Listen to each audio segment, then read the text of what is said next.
I mean, it's as good a reason as any to talk about Idris Muhammad for a second, who's one of my absolute favorite drummers, a really serious influence on me. Really special drummer in this funk jazz fusion category. He has a lot of great solo albums, but his work with Grant Green especially is just like such important drumming. The kind of transitional phase where it's all these jazz drummers who are like hip to JBs. It's an era that I'm really passionate about. Idris just like perfectly encapsulates this moment that's happening in drumming.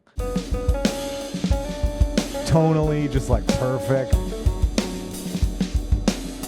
That's why so many hip hop guys sampled him and Grant. Not just because Grant, because of him. Because he has that swagger, you know? The way he like escalates everything.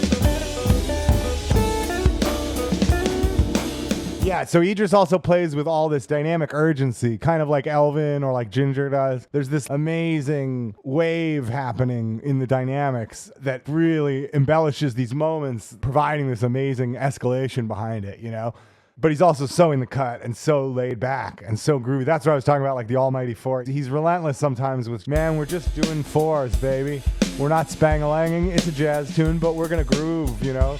I love Spang-Lang, but that's so cool, you know? And then he has this other thing that he does that then becomes like a staple of like funk jazz fusion. In case you don't do jazz, you tend to format these songs where there's like an A-B, maybe an A-B-C structure, right? And generally, you will start at the head, run through that structure once, everybody peels off and does the solos all the way through those sections. And then you get through all the solos, you come back to the head, you do it all together once more, and then that's the end of the tune. If you go to a jazz jam session, that's how every tune is going to run. But what Idris does is he always starts out with this, you know, hi-hat funk groove or something on the A section. They'll get to the B section will be ride, you know? That's all standard. But then we'll come back to the solo section, and instead of going back to the hi-hat, he'll just sit on the ride like the whole fucking way until we get all the way back through the solos, and we come back to the head again for the final time, and then he'll come back and get back in that chunky groove. He does that a lot, and especially with the Grant Green stuff. And it's such an interesting idea of formatting as a drummer. You get to set the tone. We're funkin', you know?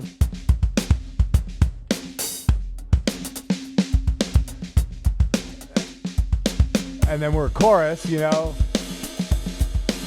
And then we get the solos, and you can just like stretch out and let everybody do what they're doing.